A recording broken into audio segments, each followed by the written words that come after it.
जनाब संजय राऊत यांनी सकाळी सकाळी पुन्हा एकदा देशाच्या विरोधात खडे फोडायला सुरुवात केली आहे। पंतप्रधान नरेंद्र मोदी 8 वाजता न बोलता 5 वाजता का बोलले असा प्रश्न संजय राऊत यांना पडलाय। संजय राऊत पंतप्रधान नरेंद्र मोदीजी जेव्हा जेव्हा बोलतायत तेव्हा देशद्रोह्यांच्या देशविरोधी कारवाया करणाऱ्या लोकांच्या पायाखालची वाळू घसरते, त्यांना हादरे बसतात। अगदी तसेच हादरे काल संजय राऊत तुम्हाला देखील बसलेले आहेत। पंतप्रधान नरेंद्र मोदीजींनी याच्या आधी देखील देशाला 5 वाजता संबोधित केलेलं आहे आणि जेव्हा देशाला 8 वाजता संबोधित केलंय तेव्हा तुमच्यासारख्या देशद्रोहाची पिवळी झालेली देखील या देशाने बघितलेली आहे। पंतप्रधान नरेंद्र मोदीजी हे सातत्यानं देशाच्या हिताचे निर्णय घेत असतात आणि काल काही तुम्ही जावाई शोध लावला की क्रिकेटची मॅच बघण्यासाठी मोदीजी 5 वाजता बोलले। 5 वाजता बोलून जीएसटी मधून लोकांना दिलासा करण्याचं काम केलं। तुम्ही सकाळी 9चा 10चा भोंगा वाजवता, तुम्ही कुणाला दिलासा देताय? तुम्ही राहुल गांधी आणि सोनिया गांधींना दिलासा देण्यासाठी बोलतायत, तर पंतप्रधान नरेंद्र मोदीजी सर्वसामान्य नागरिकांना दिलासा देण्यासाठी बोलतायत। पंतप्रधान नरेंद्र मोदीजींनी जीएसटीच्या माध्यमातून 2 लाख कोटीची सवलत काल देशवासियांसाठी जाहीर केली आणि जीएसटी मध्ये सर्वात मोठा फायदा सर्वसामान्य नागरिकांना होणार आहे, त्याची घोषणा मोदीजींनी केली। अशा पद्धतीनं दिलासा देणारी घोषणा केल्यानंतर संजय राऊत यांचं मात्र पोट दुखतंय, कारण संजय राऊत यांचा सकाळी 9 वाजताचा भोंगा हा देशासाठी नाही तर देशविरोधी शक्तींसाठी असतो, हे वारंवार सिद्ध झालंय। तर पंतप्रधान नरेंद्र मोदीजी जेव्हा जेव्हा बोलतात तेव्हा देशाच्या हितासाठी बोलतात, सर्वसामान्य नागरिकाच्या हितासाठी बोलतात। तुम्ही मात्र सोनिया गांधी आणि राहुल गांधी यांचं हित करताय।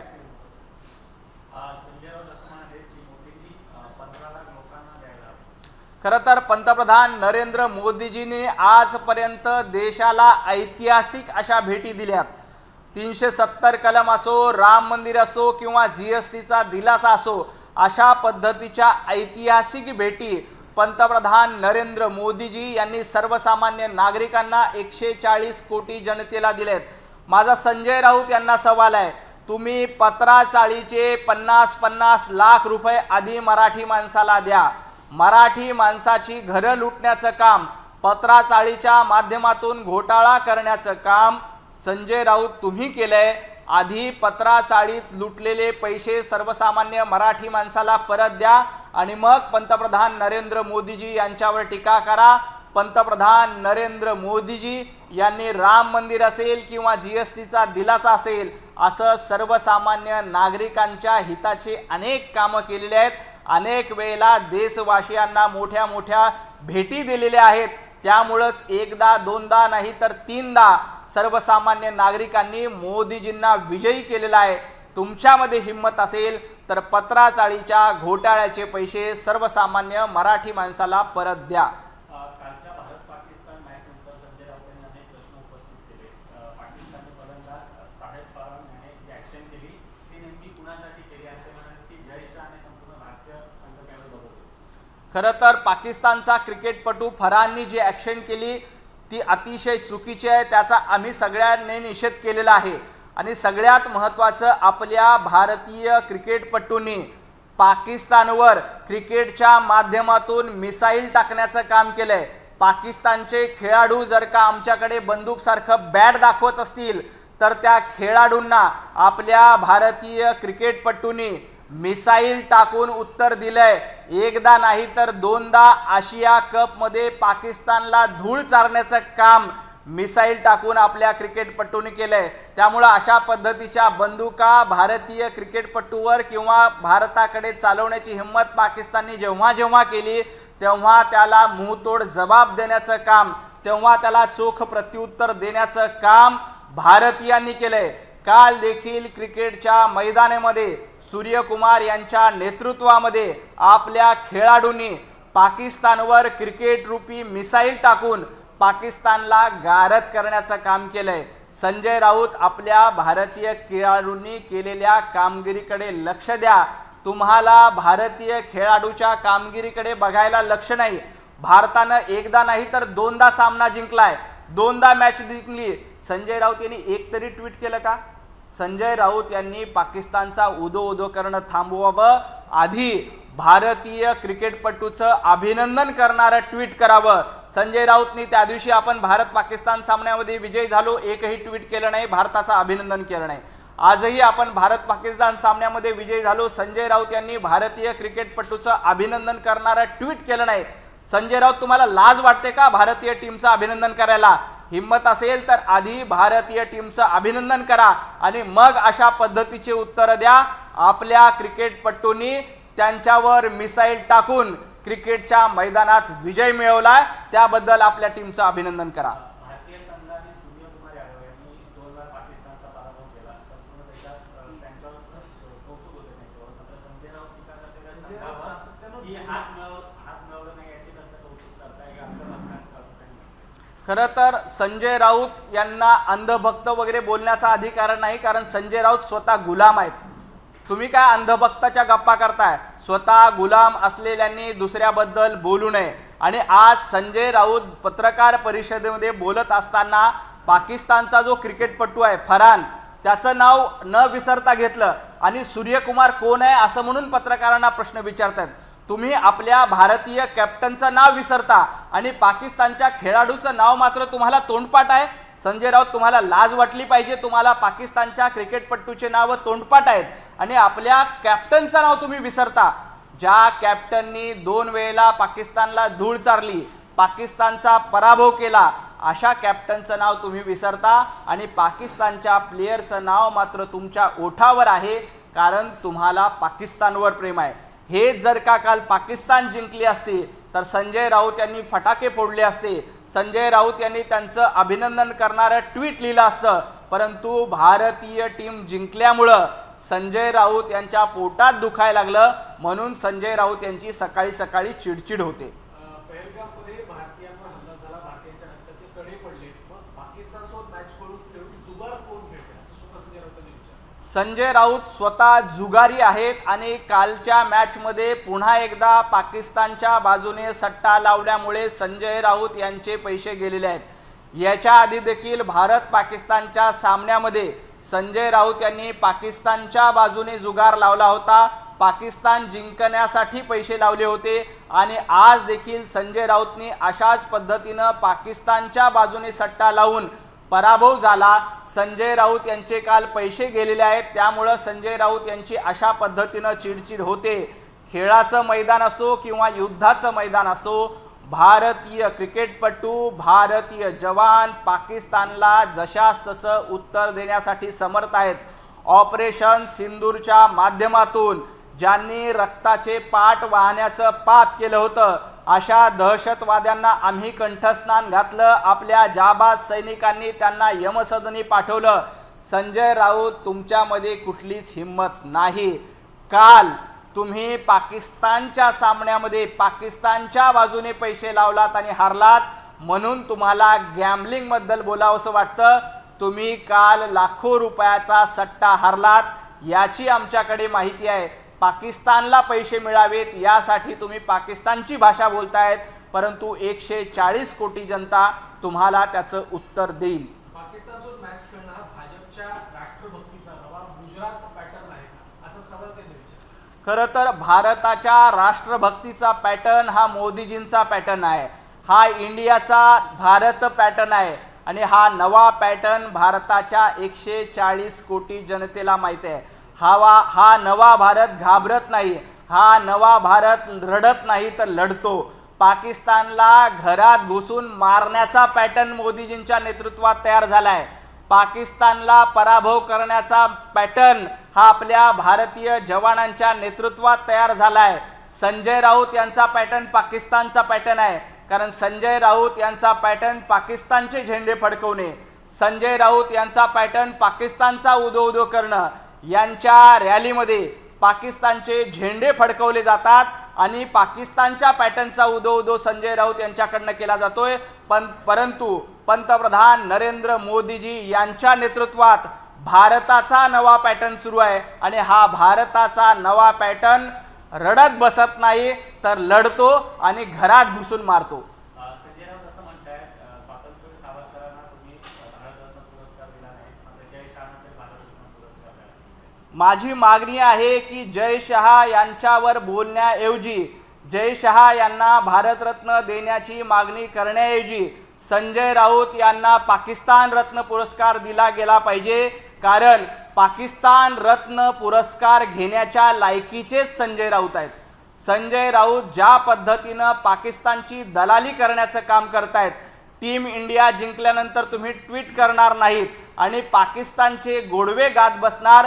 त्यामुळं संजय राऊत यांना आधी पाकिस्तान रत्न पुरस्कार दिला पाहिजे आणि त्यांची पाकिस्तानमध्ये रवानगी केली पाहिजे, अशी माझी या निमित्ताने मागणी आहे. संजय राऊत म्हणाले की मी काल ठाण्यात गेलो होतो, ठाणे खूप सुंदर शहर आहे, पण आता ठाण्यामध्ये काँक्रिटीकरण होतं आणि मुख्यमंत्र्यांनी ठाण्यात लक्ष घालावं, अन्यथा ठाण्याचं बीड व्हायला वेळ लागणार आहे. खरं तर संजय राऊत हे नाशिकचे संपर्क प्रमुख होते. नाशिकचे संपर्क प्रमुख असताना संजय राऊत यांनी नाशिकच्या शिवसेनेची वाट लावली, नाशिकच्या शहराची वाट लावली. आता संजय राऊत जर का ठाण्याकडे बघत असतील तर ते इथून पुढे ठाण्याची आणि ठाण्यातल्या उभाटा गटाची देखील वाट लावणार आहेत. त्यामुळं ठाणेकरांना माझी नम्र विनंती आहे की जशी नाशिकला संजय राऊत यांची नजर लागून नाशिकला खराब करण्याचं काम संजय राऊत यांनी केलं, तसं ठाण्याला संजय राऊत यांची नजर लागू देऊ नका. मुख्यमंत्री देवाभाऊ यांचं फक्त ठाण्याकडे नाही तर संपूर्ण महाराष्ट्राकडे लक्ष आहे. संपूर्ण महाराष्ट्राला पुढे घेऊन जाण्याचं काम देवाभाऊंच्या नेतृत्वातील महायुतीचं सरकार करतंय. त्यामुळं देवाभाऊंना फक्त ठाण्यात नजर ठेवण्याची गरज नाही. देवाभाऊंची नजर महाराष्ट्रातल्या प्रत्येक जिल्ह्यामध्ये, गोंदियापासून गडचिरोलीपर्यंत, कोल्हापूरपासून सोलापूरपर्यंत प्रत्येक शहराकडे देवाभाऊंची नजर आहे आणि देवाभाऊ हा महाराष्ट्र पुढे घेऊन जात आहेत. देवाभाऊ प्रत्येक जिल्ह्याला पुढे घेऊन जात आहेत. संजय राऊत, तुम्ही नाशिकचे संपर्क प्रमुख असताना नाशिक जिल्ह्याची पूर्णतः वाट लावली. नाशिक जिल्ह्यातील उभाटा गट संपवण्याचं काम केलं. आता तुम्ही आपला मोर्चा ठाण्याकडे वळवला असाल तर ठाण्याची देखील वाट लागल्याशिवाय राहणार नाही. आणि संजय राऊत काय म्हणतायत की ठाण्याचं बीड होईल. अहो, तुम्ही आमच्या बीडला बदनाम करू नका. बीड हा साधू संत महंत साहित्यिकांचा जिल्हा आहे. बीडमध्ये एखाद्या दोन घटना ज्याच्यामध्ये हिंसा घडली अशा घडल्या असतील तर त्यामुळं अख्ख्या समस्त माझ्या बीड जिल्ह्याला बदनाम करू नका. माझा बीड जिल्हा हा साधू संतांचा आहे, माऊली महाराज चाकरवाडीकर यांचा आहे. हा बीड जिल्हा मुकुंदराज यांचा आहे. हा बीड जिल्हा स्वर्गीय गोपीनाथजी मुंडे यांचा आहे. या बीड जिल्ह्याला बदनाम करण्याचं कारस्थान संजय राऊत तुम्ही करू नका. बीडची जर का बदनामी केली तर संजय राऊत तुम्हाला जशास तसं उत्तर दिलं जाईल. एखाद दुसरी घटना घडली म्हणून अख्खा बीड जिल्हा बदनाम करण्याचं कारस्थान संजय राऊत तुम्ही करू नका. तुम्ही संपर्क प्रमुख असताना नाशिकमध्ये काय वाटोळं केलं आणि आता ठाण्यात जाऊन वाटोळं करणार आहेत त्याच्याकडे बघा. बीड जिल्ह्याबद्दल चकार शब्द बोलला तरी आम्ही सहन करणार नाही, कारण महाराष्ट्रातला प्रत्येक जिल्हा आमच्यासाठी प्रिय आहे. संजय राऊतांनी दसरा मेळावा आमचं काय असं म्हणत राष्ट्रीय स्वयंसेवक संघावर टीका केली. ती म्हणाली की दांडा भाजपचा आहे आणि झेंडा गुजरातचा आहे. आमचा झेंडा हिंदुत्वाचा आहे आणि आमचा दांडा राष्ट्रभक्तीचा आहे. संजय राऊत, तुमचा झेंडा पाकिस्तानचा आहे आणि तुमचा दांडा राहुल गांधींचा आहे. ज्या पद्धतीने तुम्ही राष्ट्रीय स्वयंसेवक संघावर टीका करताय, याच्या आधी देखील उद्धवजी ठाकरे यांनी राष्ट्रीय स्वयंसेवक संघाच्या झेंड्याला फडकं म्हटलं होतं आणि आता तुम्ही हा झेंडा भाजपचा म्हणताय. अहो, राष्ट्रीय स्वयंसेवक संघाचा झेंडा हा हिंदुत्वाचा झेंडा आहे. हा छत्रपती शिवाजी महाराज यांचा भगवा झेंडा आहे आणि छत्रपती शिवाजी महाराजांचा वारसा चालवण्याचं काम, छत्रपती शिवाजी महाराजांचे हिंदुत्ववादी विचार पुढे नेण्याचं काम आणि राष्ट्रभक्तीचे विचार पुढे नेण्याचं काम राष्ट्रीय स्वयंसेवक संघाच्या माध्यमातून केला जातोय. आणि हा दसरा मेळावा आज सुरू झालेला नाही. वर्षानुवर्ष 100 वर्षाची या दसरा मेळाव्याची परंपरा आहे. राष्ट्रीय स्वयंसेवक संघ अभिमानाने हिंदुत्वाची पताका भगवा झेंडा खांद्यावर घेऊन समर्थपणे राष्ट्रभक्तीचा नारा देतोय. संजय राऊत, तुमचा झेंडा पाकिस्तानचा आहे आणि तुमच्या झेंड्याला राहुल गांधींचा दांडा लागलेला आहे. त्याकडे आधी लक्ष द्या आणि मग राष्ट्रीय स्वयंसेवक संघाच्या झेंड्यावर, राष्ट्रीय स्वयंसेवकांच्या अजेंड्यावर टीका करा. राष्ट्रीय स्वयंसेवक संघाचा अजेंडा हा देशभक्तीचा आहे, तर तुमचा अजेंडा हा पाकिस्तान भक्तीचा आहे. हे वेळोवेळी सिद्ध झालेलं आहे. काल मनोज जरांगे पाटलांनी जी 24 तासला एक मुलाखत दिली त्यामध्ये ते असं म्हणाले की हैदराबाद गॅजेटनुसार सरकारला दसऱ्यापर्यंतच अल्टिमेटम आहे, दसऱ्यानंतर काय आम्ही थांबणार नाही, आम्हाला जे करायचं ते आम्ही करू. मुख्यमंत्री देवाभाऊ यांनी मराठा समाजाला अतिशय सक्षम असं आरक्षण दिलेलं आहे. हैदराबाद गॅजेटची अंमलबजावणी सुरू आहे. मराठा समाजाला वेगवेगळ्या ठिकाणी प्रमाणपत्र देखील मिळत आहे आणि यात कुठेही आपल्या ओबीसी बांधवांचं देखील नुकसान होणार नाही. माझी मनोज जरांगे पाटील यांना विनंती आहे की अशा पद्धतीनं मराठा समाजाला प्रमाणपत्र मिळत असताना ते प्रमाणपत्र जास्तीत जास्त मिळावेत यासाठी प्रयत्न करावेत. अशा पद्धतीची भाषा त्यांनी करू नये. काल एका यूट्यूब चॅनलच्या मुलाखतीमध्ये बोलताना संजय राऊत, मराठी गौरव नावाच्या यूट्यूब चॅनलवर बोलताना संजय राऊत असं म्हणाले की आम्ही गांजा पितो आणि वेगवेगळे नेते हे भांग पितात. संजय राऊत, तुम्ही गांजा पिऊन पत्रकार परिषद घेता त्याला आमचं ऑब्जेक्शन आहे. तुम्ही भांग पिऊन पत्रकार परिषद घेता त्याला ऑब्जेक्शन आहे. तुम्ही जी काय वायफळ बडबड करता रोज आणि अशा पद्धतीनं कोणी भांग केला, कोणी गांजा ओढला याबद्दल तुम्ही बोलू नका. तुम्ही रोज सकाळी गांजा पिऊन, भांग पिऊन जी वायफळ बडबड करता आणि पाकिस्तान धार्जिनी भूमिका घेता त्याला आमचा विरोध आहे. यापुढे अशा पद्धतीच्या भूमिका तुम्ही घेऊ नका. काँग्रेसचे प्रदेशाध्यक्ष हर्षवर्धन सपकाळ त्यांनी काल तुमच्यावर कराराने टीका केली आहे. ते असं म्हणाले की नवनाथ बोन यांचे विचार आणि मनुस्मृती याचा आम्ही दहन करतो, ते दोन्ही आम्ही जाळून टाकतो. खरं तर हर्षवर्धनजी, तुम्हाला नवनाथ बन यांचे विचार जाळायचे नाही आहेत, तर तुम्हाला हा देश जाळायचा असं तुमच्या वक्तव्यावरून दिसतंय. राहुल गांधी ज्या पद्धतीनं ट्विट करून जेन झीचा उल्लेख करून नेपाळसारखी परिस्थिती होईल अशा पद्धतीचे इशारे देत आहेत आणि तुम्ही देखील या ठिकाणी जाळपोळीची भाषा करतायत.